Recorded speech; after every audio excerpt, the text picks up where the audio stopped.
अस्सलाम वालेकुम everyone. So finally आज के इस लेक्चर में हम स्टार्ट कर रहे हैं कॉटलिन और अपना फर्स्ट प्रोग्राम लिखेंगे कॉटलिन पे एंड यूल सी कि हाउ इजी इट इज।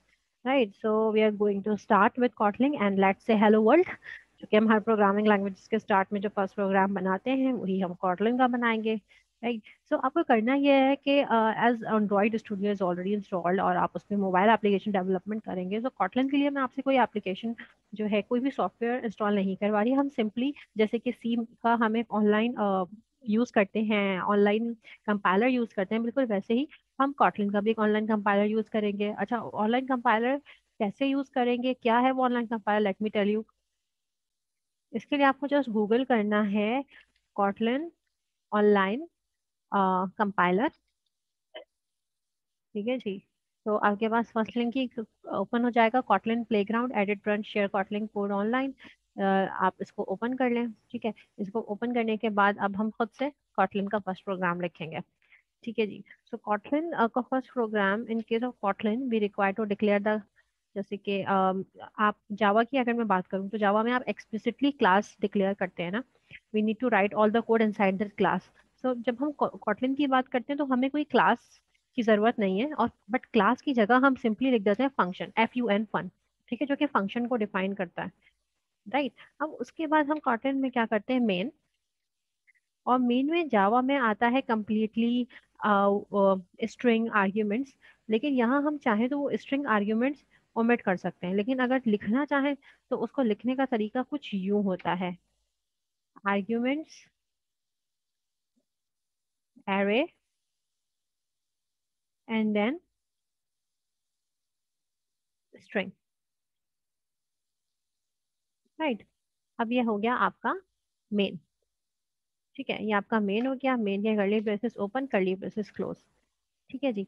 अब आपको मेन के अंदर क्या करना है, हेलो वर्ल्ड प्रिंट कराना है। तो हेलो वर्ल्ड प्रिंट कराने के लिए, ओके लेट मी रिपीट, ये जो फन का कीवर्ड यूज हुआ है, ये जो फन का कीवर्ड हमने यूज किया है, ये फन का कीवर्ड सिर्फ इसलिए है कि ये बता रहा है कि मेन एक फंक्शन है। Right, this keyword is the main, is telling you that main is a function. ठीक है जी। सो कम अब हम जो है इसकी थोड़ी और डिटेल अगर मैं जाऊं, तो आप ये देखें कि यहाँ जो वेरिएबल है, अगर मैं जावा की बात करूं तो जावा में आपके पास क्या होता है, आप पहले जावा में स्ट्रिंग लिखते हैं फिर आर्ग्स लिखते हैं। लेकिन कॉटलिन में ये होता है कि पहले वेरिएबल आता है। ठीक है, ये पहले वेरिएबल आया आर्ग्स का, देन आपके पास रिटर्न टाइप आई। ठीक है, जावा में पहले रिटर्न टाइप आती है फिर वेरिएबल आता है, सॉरी डेटा टाइप आई। ठीक है, string is the data type and args is the variable. अच्छा, अब what about return type. Return type कैसे होगी, so we simply use colon. जब हम रिटर्न टाइप की बात करें, फंक्शन के आगे हम कोलन लगा देते हैं at the end of the method. So और इधर it is followed by the return type. अब क्योंकि मेन की कोई रिटर्न टाइप नहीं होती है जावा में, मेन की रिटर्न टाइप वॉइड होती है, तो कॉटलिन में वॉइड की जगह यूनिट यूज करते हैं। अगर मैं यहाँ पे यूनिट लगा दूं तो इसका मतलब होगा, यूनिट का मतलब होता है वॉइड। ठीक है जी। और अगर रिटर्न टाइप इंटीजर है तो यहाँ मैं क्या लगा दूंगी, INT। ठीक है, तो ये तरीका है इसका कि यहाँ पे ये क्या है, ये वेरिएबल है, वेरिएबल की डेटा टाइप ये है, और मेन की रिटर्न टाइप ये है। ठीक है, अगर मेन की रिटर्न टाइप वॉइड करनी है तो यहाँ मैं यूनिट मेंशन करती हूँ। ठीक है, तो कुछ इस तरह से है। खैर, for the sake of simplicity अभी हम वापस आ जाते हैं अपना हेलो वर्ल्ड प्रिंट करने पे।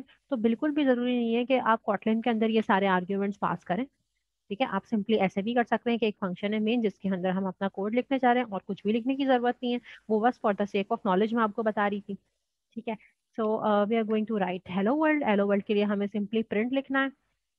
ठीक है, प्रिंट का एक फंक्शन है और उसके अंदर हमें जो एग्जैक्ट हेलो वर्ल्ड प्रिंट कराना है उसको हम इन्वर्टेड कॉमास में टाइप कर देंगे। ठीक है जी, ये हमारा हेलो वर्ल्ड हो गया। अब हमें क्या करना है, इसको रन करना है। तो रन कैसे होता है, यहाँ पे साइड में आपके पास रन का ऑप्शन है जो प्ले के सिंबल से डिनोट हुआ हुआ है। आप सिंपली इसको जब रन करते हैं तो आपके पास आउटपुट स्क्रीन पे हेलो वर्ल्ड लिखा हुआ आ गया। ठीक है, ऐसा ही है।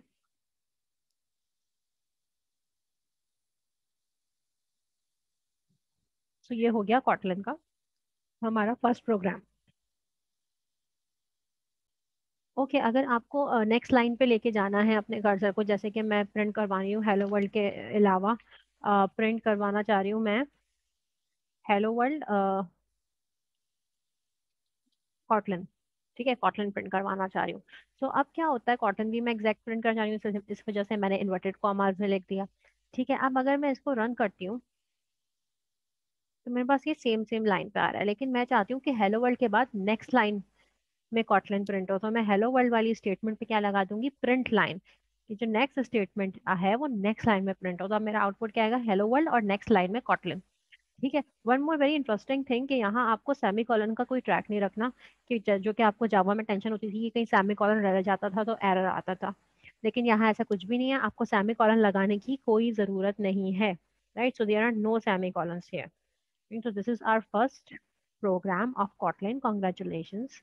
ये आपने कर लिया और आपने देखा कि कितना इजी है। अब हम थोड़ा सा कंपेयर करेंगे जावा को कॉटलन से, ताकि हम थोड़ा और अंडरस्टैंडेबिलिटी हमारी बढ़ जाए, फिर हम और डिफरेंट प्रोग्राम्स करते हैं। ठीक है जी, तो लेट्स मूव फॉरवर्ड। अब इसकी सिंप्लिसिटी देख के जब आपने जावा पढ़ी हुई तो आपके जहन में क्वेश्चन जरूर आएगा कि ये किस तरह से काम कर रहा है, क्योंकि इसमें तो कोई क्लास ही नहीं है। तो क्या वाकई कॉटलन को क्लास की जरूरत ही नहीं होती है? If I recall the code of Java, तो जावा में आप ऐसे लिखते हैं ना, public class my demo class, और फिर उस क्लास के स्कोप के अंदर आपका पूरा, जैसे ये क्लास का स्कोप है, अब इसके अंदर आपका पूरा मेन होता है, जिसमें आप करते हैं public static void main string arguments, और फिर system dot out dot print या system dot out dot print line. तो ये प्रिंट की बात समझ आ गई, मेन की बात समझ आ गई कि वॉइड को यूनिट से रिप्लेस करना है, और मेन को आपने खुद ही एक फंक्शन कह दिया, तो पब्लिक की जगह हमने फन लिख दिया सिंपली। बट ये क्लास का क्या है, क्या वाकई कॉटलिन कोई क्लास यूज नहीं करती? क्या वाकई हमें क्लास की जरूरत नहीं है? सो as you can see the code of Kotlin, if I open here the code of Kotlin, कि हमने कॉटलन में ये काम कैसे किया, हमने सिंपली ऐसे किया। ठीक है ना, जिसमें just for the sake of understanding मैंने आपको ये बताया, वरना अगर हम ये अंदर द आर्ग्यूमेंट्स ये भी ना लिखें कि ये हमारा वेरिएबल है और ये उस वेरिएबल की डेटा टाइप है, तो हमें इसकी भी जरूरत नहीं पड़ती। तो अब सवाल ये होता है कि क्लास कहाँ है, और क्लास की यहाँ वाकई कॉटलिन को कोई जरूरत नहीं है। ठीक है ना, ये एक इम्पोर्टेंट चीज है जो कि आपको पता होनी चाहिए। So how would you answer this? ठीक है ना, क्योंकि देखिए क्लास क्यों इतना इंपॉर्टेंट है, क्योंकि आपको पता है कि जावा डिमांड्स क्लास फाइल्स, क्योंकि वो जेडीके पे चलता है, जेवीएम पे चलता है, और कॉटलिन को भी चलने के लिए आपको जेवीएम की जरूरत है। Kotlin also needs JVM similar to Java, so the Kotlin creates a class internally, क्योंकि क्लास हम खुद तो नहीं दे रहे उसको।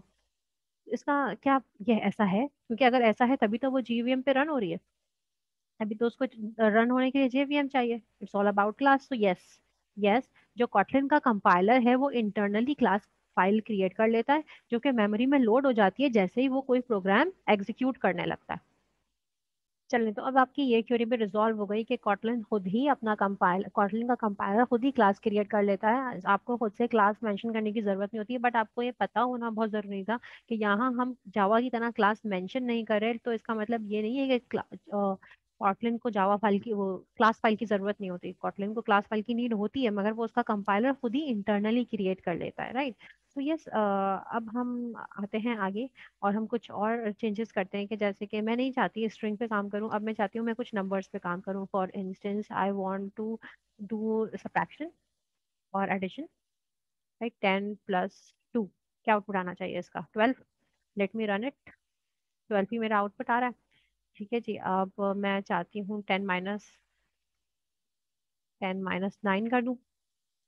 Right, late me run it, output मेरा क्या आना चाहिए, 1। 1 ही आ रहा है। ठीक है, देन अब एक काम और करते हैं, हम कर देते हैं 10 ÷ 9, तो मेरा आंसर क्या आना चाहिए, पॉइंट्स में कुछ आना चाहिए। तो अब जब मैं इसको रन करती हूँ तो मेरा आंसर पॉइंट्स में नहीं आ रहा, मेरा आंसर जो है वो 1 ही आ रहा है। तो आप ये सोचेंगे कि जब 10 को हम डिवाइड करें 9 से तो आंसर 1 पॉइंट समथिंग आना चाहिए, बट ऐसा हो ही नहीं रहा।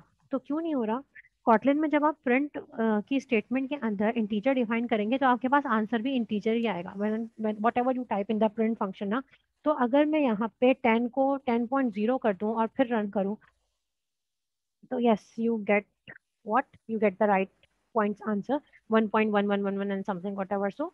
तो अब आपको सही आंसर मिल रहा है। तो अब तक के लिए this is something we going to evolve and we are going to discuss more about the variables and the data types, किस तरह से हम डिक्लेरेशन कर रहे हैं, किस तरह से वर्किंग हो रही है कॉटलन में, वो सब हम नेक्स्ट वीडियो में देखेंगे। सो वट एवर अब तक जो आपके समझने के लिए वो ये है कि वट एवर यू टाइप, एक 1 सेकेंड, ओके, अब तक आप ये समझ लें कि what ever you type in this print statement, in this print function, the result will be printed in the output accordingly. जो भी टाइप होगी फिर उसी हिसाब से रिजल्ट प्रिंट होगा, राइट। आई होप आपको ये छोटी बेसिक बेसिक चीजें क्लियर होंगी ताकि हम आगे मूव हो सकें। Thank you so much for now. Allah Hafiz.